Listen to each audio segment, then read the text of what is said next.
Assalamualaikum warahmatullahi wabarakatuh. Perkenalkan, nama saya Cahyo Fauzi Prasetyo, NPM G1F 017017. Di sini kami akan menjelaskan tentang bagian ketiga, yaitu data warehousing.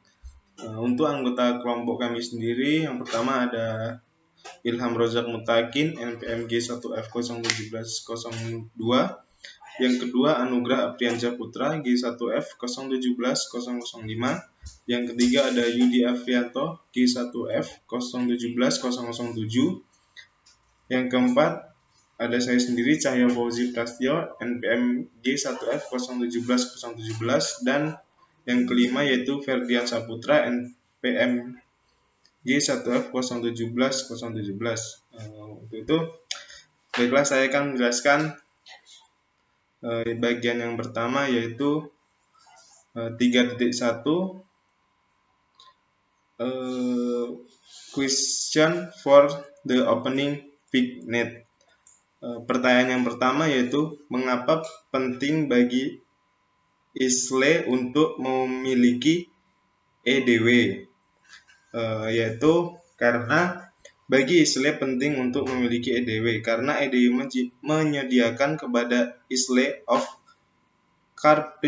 Casino dengan banyak koleksi data transaksi yang real time, bervolume tinggi tentang pelanggannya dan perilaku mereka sehingga lebih efisien memberikan lebih banyak hiburan yang mereka. Yang kedua yaitu apa tantangan atau peluang bisnis yang dihadapi oleh ISLE. Yang pertama ada persaingan, jeda waktu, dan juga badai Katrina. Untuk penjelasannya sendiri, ISLE of Casinos adalah salah satu perusahaan permainan publik terbesar di Amerika Serikat, tetapi bisnis permainannya sangat kompetitif. Kasino lain pada dasarnya menawarkan permainan yang sama, jadi ISLE harus menemukan cara untuk membuat suasana hiburan dan keramah-tamahannya melebihi harapan pelanggan.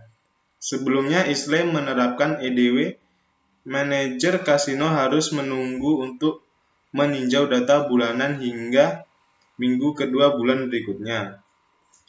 Karena jeda waktu membuat kasino sulit mengidentifikasi tindakan yang menarik bagi pelanggan pada waktunya untuk merespon. Kemudian dengan tambahan tantangan bisnis ini, badai Katrina menghentikan upaya awal untuk mendirikan gudang data di perusahaan Tenggara. Kemudian untuk pertanyaan ketiga yaitu bagaimana proses yang diikuti ISLE untuk mewujudkan EDW. Prosesnya yaitu ISLE membawa 2 ahli pemasok, Terdata memberikan solusi inti, IBM Cognos memberikan keahlian dalam intelijen bisnis.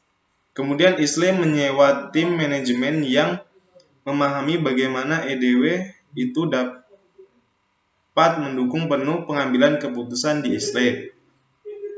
Sehingga dengan pembentukan tim tersebut dapat membentuk manajer ISLE dengan tantangan untuk memahami bagaimana mereka dapat membingkai query dan pertanyaan tidak lanjut untuk mencari cara meningkatkan bisnisnya.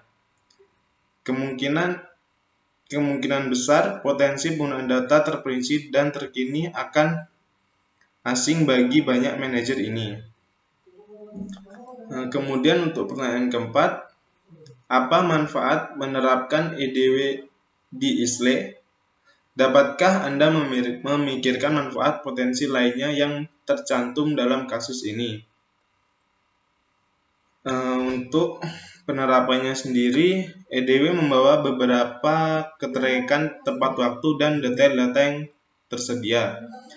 Kemudian EDW juga menghubungkan data tentang aktivitas kasino dengan data tentang penggunaan hotel oleh pelanggan dan upaya oleh tuan rumah ISLE itu sendiri. Kemudian untuk versi kebenaran tunggal yang diwujudkan dalam EDW berarti pembuat keputusan memiliki data yang lebih dapat diandalkan untuk membuat keputusan mereka. dan juga memiliki data yang sama tersedianya untuk mendukung keputusan mereka. Melihat hasil yang sama untuk query. Kemudian pertanyaan yang kelima yaitu bagaimana menurut Anda mengapa perusahaan besar seperti Nestlé in the industry game bisa sukses tanpa memiliki gudang data atau infrastruktur intelijen bisnis? Jawabannya karena dulu bisnis ini berada di industri game bisa sukses tanpa data atau kecerdasan bisnis yang mumpuni karena infrastruktur manajer mereka tahu banyak tentang pelanggan seperti yang diketahui manajemen pesaing mereka. Kemudian mereka semua menguji ide untuk promosi atau hiburan dan menanggapi perilaku pelanggan pada saat yang sama. Namun ketika satu perusahaan seperti Nestlé mulai melakukan tanggapan harian, data properti demi properti, kemudian memilih pilihan pemasaran dan hiburan yang memberikan hasil yang tepat, paling menguntungkan memikat pelanggan tanpa pesaing kemampuan itu mereka segera akan mulai menderita. Jadi dengan adanya ide untuk promosi dapat menguntungkan perusahaan tersebut dan juga membuat daya tarik terhadap pelanggannya. Kemudian untuk selanjutnya yaitu 3.2 yaitu data warehousing definition dan konsep. Untuk pertanyaan yang pertama yaitu apa itu gudang data? Gudang data adalah bagian ini sebagai repository fisik tempat data relasional dan struktural multidimensi, termasuk keduanya dan data historis. Kemudian diatur secara khusus untuk menyediakan data yang bersih di seluruh perusahaan dalam format standar untuk pemrosesan analitik aktivitas, yaitu seperti OLAP, penambangan data, pembuatan query, pelaporan, dan juga aplikasi pendukung lainnya. Untuk pertanyaan kedua yaitu bagaimana data warehouse berbeda dari database? Karena untuk secara teknis, data warehouse adalah sebuah database yang karakteristiknya tertentu untuk memudahkan peran dalam mendukung pengambilan keputusan. Namun secara khusus adalah sebagai penyimpan data detail dan ringkasan yang terintegrasi, varian waktu, tidak mudah berubah, dan berorientasi subjek yang digunakan untuk dukungan keputusan dan analisis bisnis dalam suatu organisasi. Nah, untuk karakteristik ini yang dibahas lebih lanjut di bagian setelah definisi. Belum tentu benar untuk database secara umumnya, namun masing-masing dapat diterapkan secara individual ke database tersebut. Sebagian masalah praktis yaitu sebagian besar database sangat dinormalisasi, sebagian untuk menghindar anomali pembaruan. Kemudian gudang data sangat dinormalisasi karena alasan kinerjanya. Ini dapat diterima karena isinya tidak diperbarui, baru saja ditambahkan ke data historis bersifat statis. Kemudian pertanyaan yang ketiga yaitu apa itu ODS? ODS adalah penyimpan data operasional dalam database, tempat bisnis beroperasi secara berkelanjutan. Kemudian pertanyaan yang keempat adalah perbedaan antara data mart, ODS, dan EDW. ODS adalah Operational Data Store, adalah database tempat bisnis beroperasi secara berkelanjutan. Baik EDW ataupun data mart adalah gudang data. EDW atau Enterprise Data Warehouse adalah DW yang mencakup semua bidang minat untuk seluruh organisasi. Sedangkan untuk data mart adalah DW yang lebih kecil yang dirancang di sekitar satu masalah, fungsi organis, topik, ataupun area fokus yang lain yang sesuai. Kemudian untuk pertanyaan kelima yaitu jelaskan pentingnya metadata. Untuk metadata itu sendiri adalah metadata ataupun data tentang data adalah sarana yang digunakan aplikasi dan pengguna untuk mengakses konten gudang data yang melalui keamanannya dikelola melalui manajemen organisasi mengelola dalam arti sebenarnya aset informasinya. Kemudian kebanyakan sistem manajemen database tidak akan dapat berfungsi tanpa setidaknya beberapa metadata yang digunakan. Memang penggunaan metadata yang memungkinkan akses data melalui nama dan hubungan logis daripada lokasi fisik adalah dasar dari konsep DBMS. Mungkin itu saja yang dapat saya jelaskan. Yang akan dijelaskan oleh saudara Anugrah. Ini saya akan menjelaskan penjelasan yang tadi, yaitu yang pertama jelaskan proses data warehousing, yaitu pertama prosesnya itu data diimport dari berbagai sumber internal dan eksternal. Yang kedua, data dibersihkan dan diatur secara konsisten dengan kebutuhan organisasi. Yang ketiga itu data A dapat diinput ke gudang, data perusahaan, atau B data dimuat ke dalam data mart. Yang keempat, A jika diinginkan, data mart dibuat sesuai subset dari EDW, atau B data mart dikonsolidasikan ke dalam EDW. Yang terakhir itu analisis dilakukan sesuai kebutuhan. Nah, yang kedua itu jelaskan komponen utama dari sebuah gudang data, yaitu pertama sumber data. Data bersumber dari sistem operasional dan mungkin dari sumber eksternal. Yang kedua, ekstraksi dan transportasi data. Data diekstrak dan diubah dengan benar menggunakan perangkat lunak yang ditulis khusus atau komersial yang disebut ETL. Yang ketiga, pemuatan data.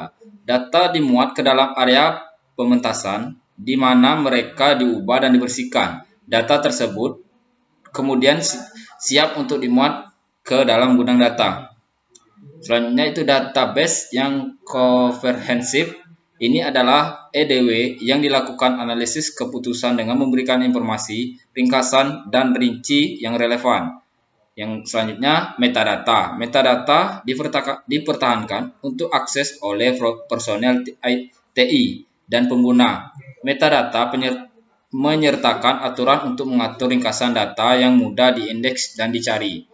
Yang terakhir itu alat middleware atau alat middleware memungkinkan akses ke gudang data dari berbagai aplikasi front-end.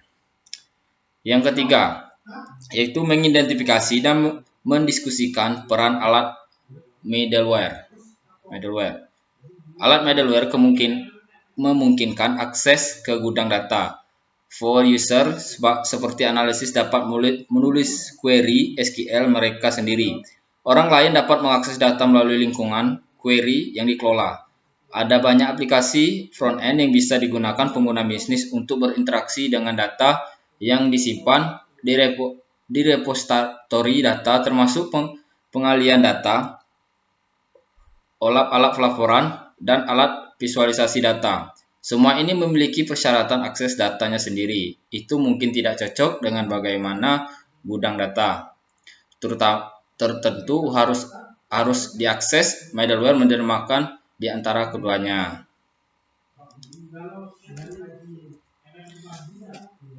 Nah, selanjutnya itu yang data warehousing arsitektur yang 3.4 itu yang pertama jelaskan proses data warehousing.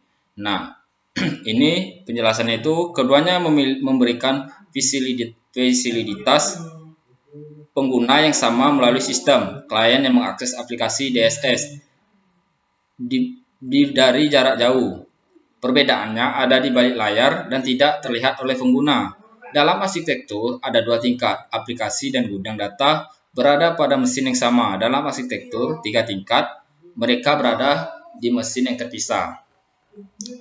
Itu selanjutnya, bagaimana web mempengaruhi desain dan data warehouse.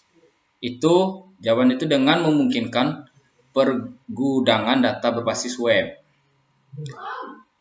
Nah, yang ketiga, buat daftar arsitektur data warehousing alternatif yang dibahas dalam bagian ini.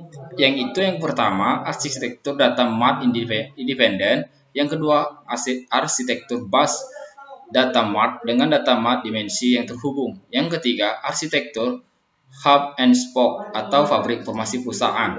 Yang keempat, arsitektur data warehouse yang terpusat. Dan yang terakhir, arsitektur gabungan.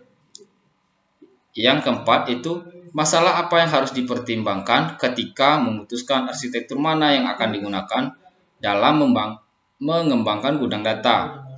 Itu sebutkan 10 faktor penting, yaitu faktor pertamanya yaitu saling ketergantungan informasi antar unit organisasi.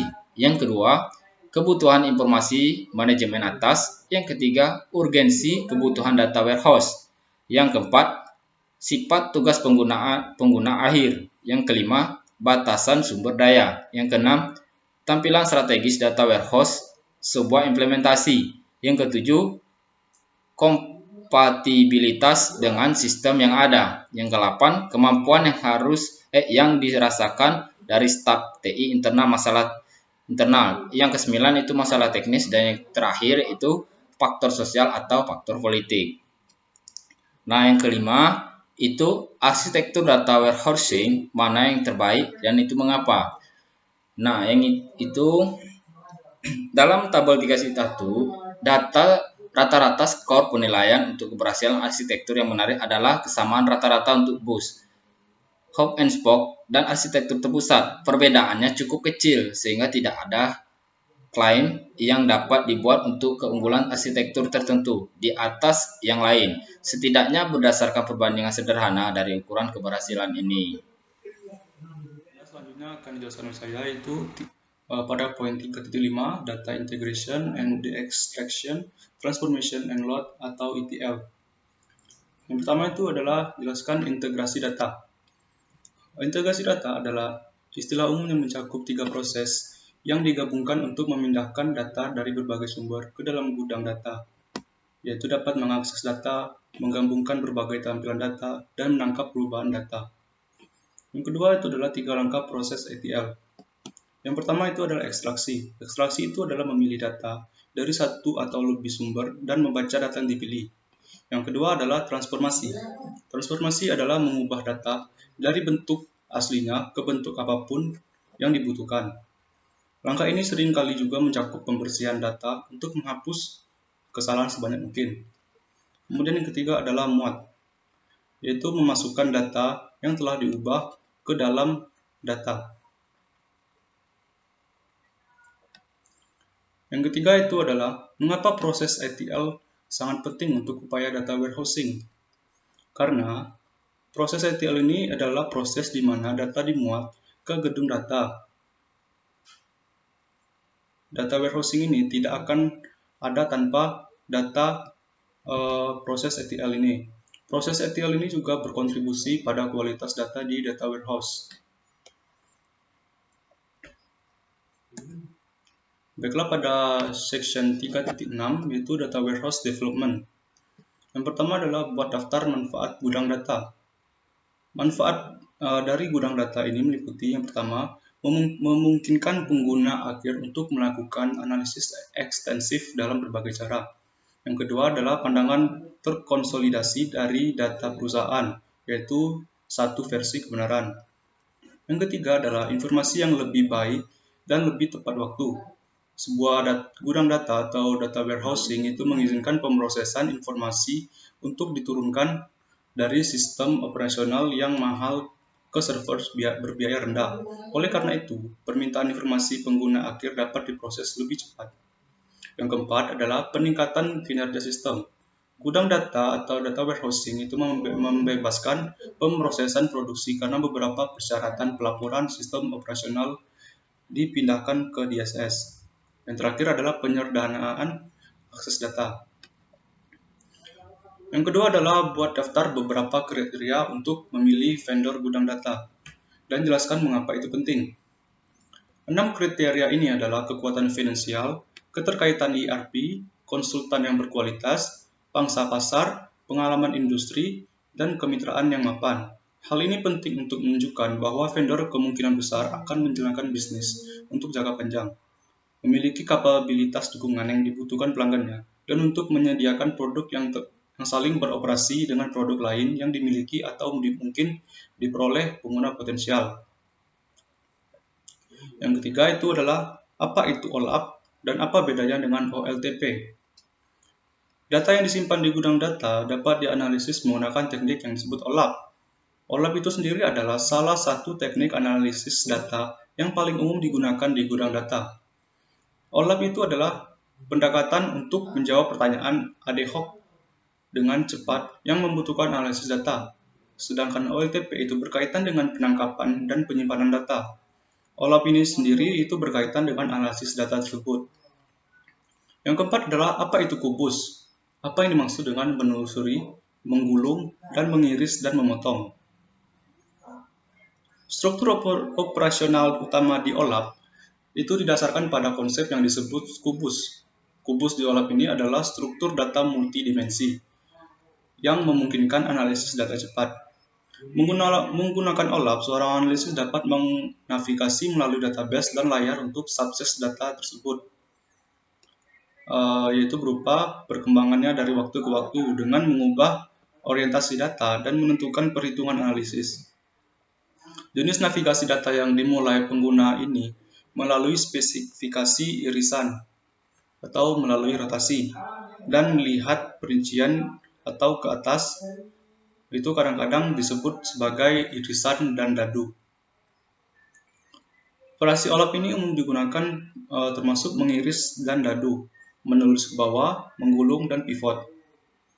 Yang pertama itu adalah slice. Slice ini adalah himpunan, bagian, dan larik multidimensi. Ini biasanya representasi dua dimensi yang sesuai dengan himpunan nilai tunggal untuk satu atau lebih dimensi yang tidak ada dalam himpunan bagian. Kemudian yang ketiga itu adalah drill down or up. Itu adalah drilling down atau up. Itu merupakan teknik OLAP spesifikasi, di mana pengguna menavigasi di antara level data mulai dari yang paling diringkas hingga yang paling detail. Yang kelima adalah apakah rollup, molap dan OLAP itu, dan apa perbedaannya dengan OLAP. Rollup itu adalah singkatan dari Relational Online Analytical Processing. Rollup merupakan alternatif dari teknologi MOLAP atau multidimensional MOLAP. Meskipun alat analitik rollup dan MOLAP dirancang untuk memungkinkan analisis data melalui penggunaan model data multidimensi, rollup ini berbeda karena tidak memerlukan pra-perhitungan dan penyimpanan informasi. Kemudian OLAP itu, atau disingkat sebagai Hybrid Online Analytical Processing, itu merupakan kombinasi dari rollup dan MOLAP. OLAP ini memungkinkan penyimpanan sebagian data di penyimpanan MOLAP dan bagian lain dari data di penyimpanan rollup. Tingkat kontrol yang dimiliki desainer kubus atas partisi ini bervariasi dari produk ke produk. Semua ini adalah variasi dari OLAP. Baiklah, untuk session 3.7 akan dilanjutkan oleh teman saya. Soal yang pertama, apa saja tugas implementasi data warehousing utama yang dapat dilakukan secara paralel? Rivers pada tahun 2009 dan Solomon 2005 memberikan beberapa pedoman mengenai pertanyaan kritis yang harus ditanyakan, beberapa risiko yang harus diberi bobot, dan beberapa proses yang dapat diikuti untuk membantu memastikan implementasi data warehouse yang sukses. Mereka menyusun daftar 11 tugas utama yang dapat dilakukan secara paralel. Yang pertama, pembentukan perjanjian tingkat layanan dan persyaratan penyegaran data. Yang kedua, identifikasi sumber data dan kebijakan tata kelolanya. Yang ketiga, perencanaan kualitas data. Yang keempat, desain model data. Yang kelima, pemilihan alat ETL. Yang keenam, perangkat lunak database relasional dan pemilihan platform. Yang ketujuh, transportasi data. Yang kedelapan, konversi data. Yang kesembilan, proses rekonsiliasi. Yang kesepuluh, pembersihan perencanaan arsip. Yang ke-11, dukungan penggunaan akhir. Soal kedua, sebutkan dan diskusikan pedoman penerapan data warehousing yang paling menonjol. Jawabnya yang pertama, manajemen senior harus mendukung pengembangan data warehouse. Data warehousing membutuhkan juara proyek di posisi tinggi dalam bagian organisasi. Memanfaatkan proyek data warehousing mungkin sulit untuk diukur, sehingga dukungan manajemen membuat proyek lebih mungkin menerima pendanaan. Kedua, gudang data berbasis web mungkin memerlukan persyaratan keamanan khusus untuk memastikan bahwa hanya pengguna resmi yang memiliki akses data. Yang ketiga, pengguna harus berpartisipasi dalam proses pengembangan. Partisipasi mereka penting untuk memodelkan data.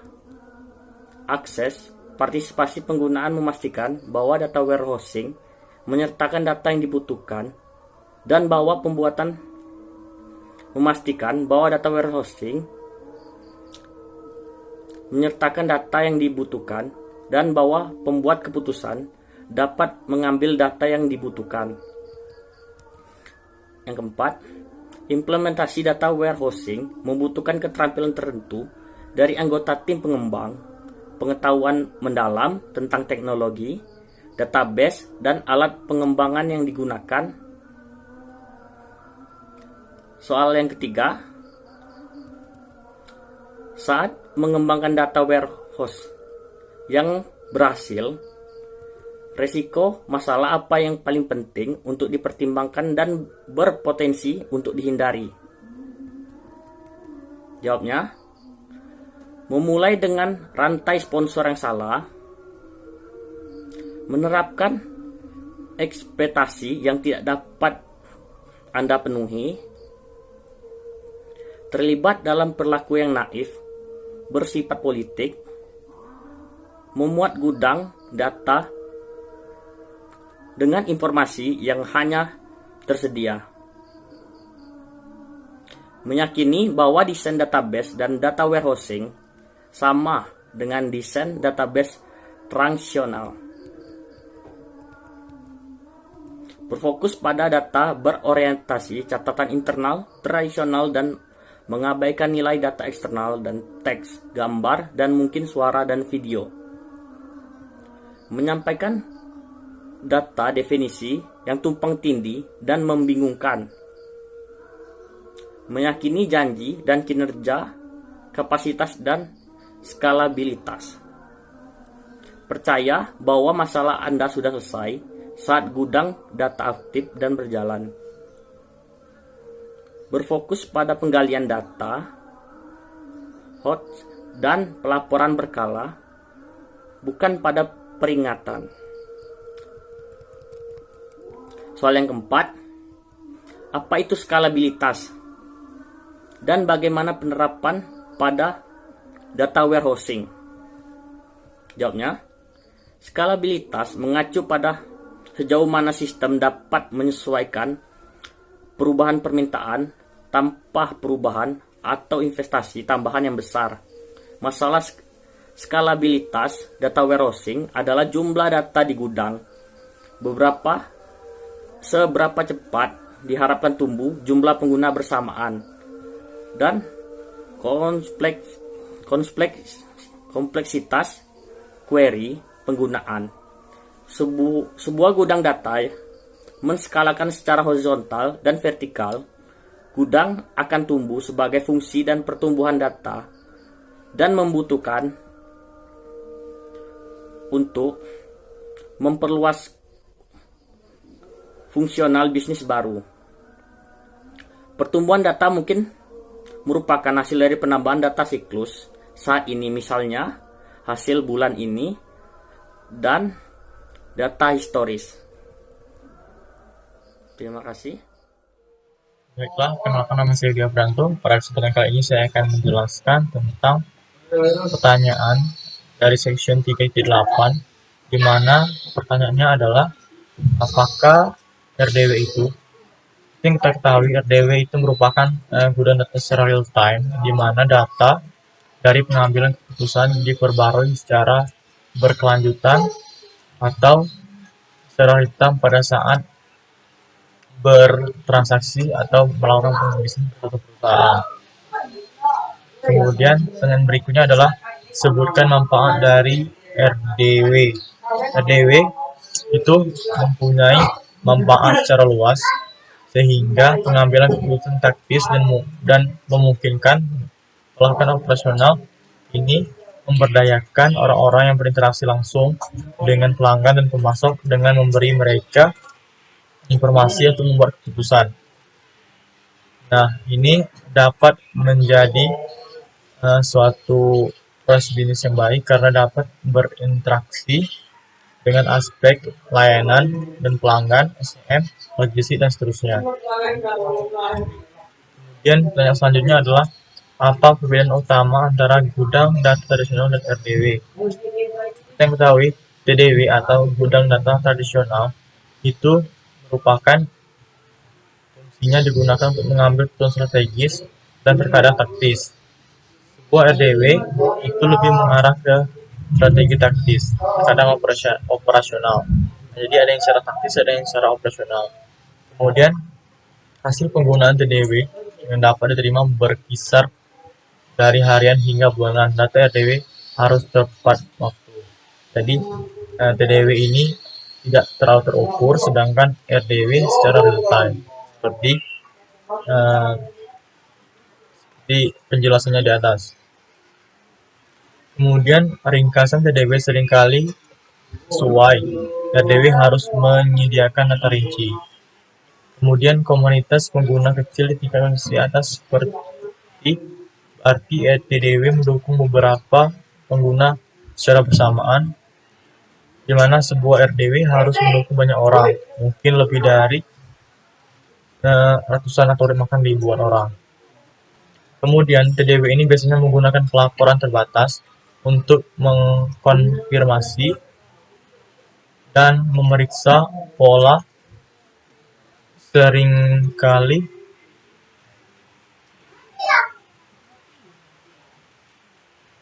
Seringkali terjadinya proses bisnis yang sangat lama. Kemudian komunitas pengguna TDW umumnya terdiri dari power user, knowledge worker, manager, pengguna internal lainnya. Sedangkan RDW digunakan oleh staf operasional pusat panggilan mungkin dari pengguna eksternal. Kemudian buat daftar beberapa driver untuk RDW, di mana sebuah bisnis seringkali tidak mampu menunggu sepanjang hari untuk memuat data operasionalnya ke dalam gudang data untuk dianalisis. Kemudian gudang data tradisional ini merupakan data yang sewaktu-waktu menunjukkan perubahan status yang mempunyai pola yang lebih monoton. Dengan adanya struktur khas hub and spoke tradisional sulit untuk mempertahankan sinkronisasi metadata dan juga mahal dalam mengembangkan serta memeliharanya. Kemudian dalam kasus beban patch malam yang besar, pengaturan ETL yang diperlukan itu merupakan dari daya proses untuk pemungutan gudang metadata yang mungkin proses dan waktunya dapat mengurangi dan menghilangkan proses batch pada setiap malam. Kemudian untuk section 3.9, pertanyaannya adalah langkah apa yang dapat diambil organisasi untuk memastikan keamanan dan kerahasiaan data pelanggan di gudang datanya.